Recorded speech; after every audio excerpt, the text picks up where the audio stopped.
Bonjour à tous, dans cette vidéo je vais vous parler d'une fonctionnalité pas trop connue de Matomo mais qui vient plutôt pas mal au goût du jour avec tout le discours qui tourne autour de la privacy.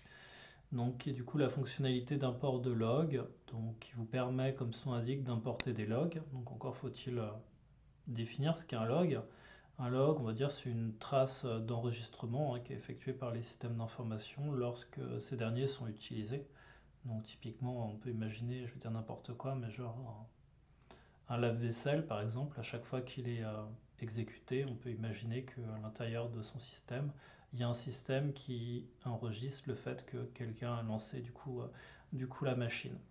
Donc c'est la même chose en ce qui concerne les ordinateurs. Donc en fait au niveau de votre serveur, c'est-à-dire l'endroit qui va héberger l'ensemble des fichiers qui va faire tourner votre site internet, il y a du coup un fichier qui s'appelle un fichier log qui enregistre du coup tout ce qui se passe aussi bien au niveau du logiciel qu'au niveau d'ailleurs des connexions qui sont faites à celui-ci.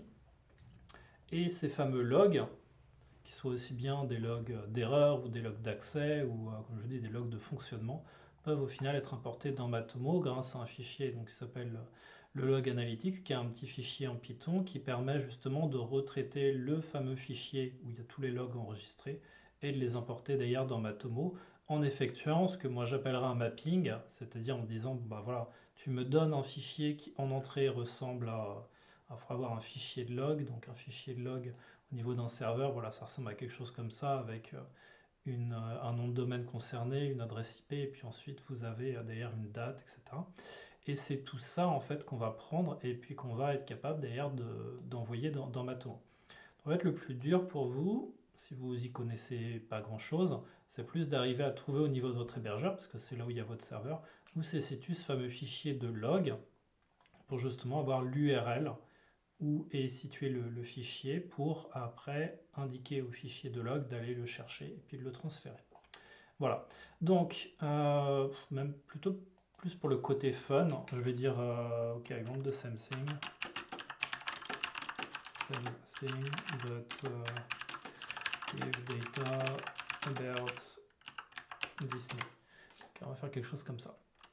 Alors, maintenant on va travailler un petit peu autour de ça, puis je vais vous montrer derrière comment ça fonctionne.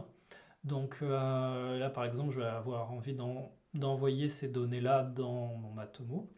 Donc pour ça, je me connecte à mon serveur, ou alors même, je peux même le faire en externe. En fait, il suffit simplement que je télécharge le petit fichier qui est ici. Voilà.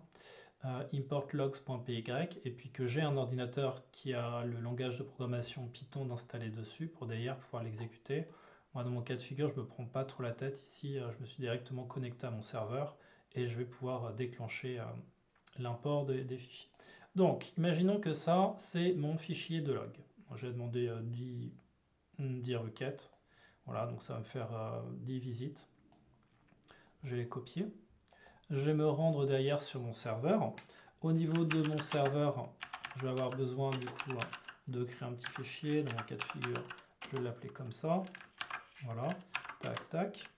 Fin de l'histoire. Et en fait, hop, ici, qu'est-ce que j'ai? Donc là, je suis sur mon serveur. J'ai bien du coup ce petit fichier qui est celui de l'import de log que je vais pouvoir exécuter, sachant que sur mon serveur, je peux exécuter des requêtes en Python pour venir apporter les données dans ma tonne. Donc, je vais exécuter ça comme ça. Alors, cette requête-là, où est-ce que je la trouve? Elle vient pas de nulle part, elle vient parce que dans la doc ici, tout est bien indiqué, si on sait comment la lire. Donc ici, c'est le chemin d'accès pour exécuter le petit fichier en Python. Et ensuite, ce qu'il va falloir que vous lui indiquiez, c'est du coup l'URL de votre instance et après le chemin d'accès au fichier. Je suis même pas sûr qu'il y ait besoin du jeton d'authentification, à mon avis. Là, je peux m'en passer puisque je suis directement sur mon serveur. Donc, hop, ici, qu'est-ce que j'ai? Bah, ici, j'ai le fait que je vais utiliser Python, la localisation de mon fichier Python, l'URL de l'instance où je vais envoyer les données, le numéro du site dans lequel je vais envoyer les données, et puis ensuite je vais lui dire, bah voilà, je veux l'importer du coup pour le 3. Alors là, il me dit qu'il n'est pas content. Il n'est pas content, pourquoi? Parce qu'à mon avis, il attendait update token.php, il attendait finalement un jeton d'authentification. Donc vu qu'il l'a pas eu, il n'était pas content. Donc apparemment, il faut bien avoir ce fameux jeton d'authentification que vous trouverez dans la partie personnelle de Matomo. Et là, hop, j'ai bien, une fois que je l'exécute, j'ai bien mes 10 requêtes qui sont importées. Voilà, elles ont tous été ajoutées du coup sur le site. Voilà, je vois que j'ai pas d'erreur. Donc normalement, si tout se passe bien, là, si je me connecte à mon petit Matomo, donc pour moi, hop, c'est celui-ci. J'aurais bien voir mes 10 requêtes qui viennent de Disney, là. Vous voyez, Disney Contact Us, Disney Terms and Conditions, les adresses IP, etc. Et j'ai bien réussi à importer mon fichier de log. Une fois que votre fichier de log il est importé, ça se comporte comme des vraies visites, c'est-à-dire que derrière, vous allez pouvoir les filtrer. D'accord? Donc si je veux par exemple n'obtenir que les visites de Brave, par exemple, alors je peux aller ici, je peux du coup cliquer là, je peux dire que je veux que le navigateur qui s'appelle Brave, is Brave, voilà, je teste. Alors pourquoi ça marche pas? Parce qu'à mon avis c'était strictement... Alors, qu'est-ce qui lui va pas là? Brave, keyword not defined. Ah, c'est un moteur de recherche là. Hop, search engine. Referral name, voilà, c'est Brave.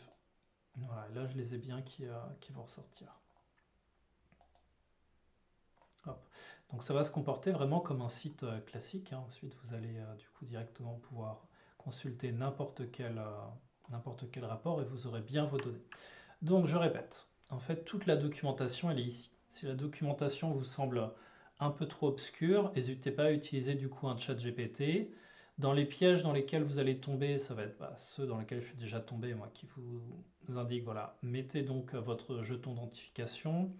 Ensuite, ici, donc il n'est pas impossible que vous ayez des fichiers de log qui soient très riches en termes de données, avec d'ailleurs des exceptions à gérer. Donc là, vous avez différents paramètres que vous pouvez rajouter pour le dire, bah voilà, importe-moi par exemple des URL de rédaction, importe-moi les bots, ce genre de choses. Là, moi ce que je vous encourage à faire, c'est du coup de demander à ChatGPT ou une autre IA de vous générer comme ça des fichiers de log avec différents cas de figure pour que vous puissiez tester directement le fichier d'import de log, voir ce que vous importez, et ainsi de suite. Dans les autres points également qui sont très intéressants, c'est la possibilité de pouvoir travailler autour du fichier, du format de fichier. D'accord? C'est-à-dire que en fonction du serveur que vous allez avoir, les logs vont être travaillés de façon différente. C'est-à-dire que l'information qui vous intéresse de traiter va être située à des endroits différents. Par exemple, l'adresse IP, il n'est pas dit qu'elle soit en premier. Peut-être que c'est d'abord 2 tirets et ensuite l'adresse IP, ce genre de choses. Et c'est justement ce que permet de traiter le log format ici, log format name. Donc vous avez les différents formats que Matomo supporte, que vous retrouvez dans la documentation ici, qui vont vous permettre de savoir en fait quelle valeur vous devez mettre ici pour chacun des paramètres, de manière, donc là par exemple ici Nginx JSON, de manière à ce que justement automatiquement votre fichier soit traité et que vous ayez bien vos données qui soient rentrées dans les bonnes cases. Voilà, donc je vous embête pas plus, je vous laisse tester tout ça et puis n'hésitez pas à mettre en commentaire vos remarques si jamais ce n'est pas clair.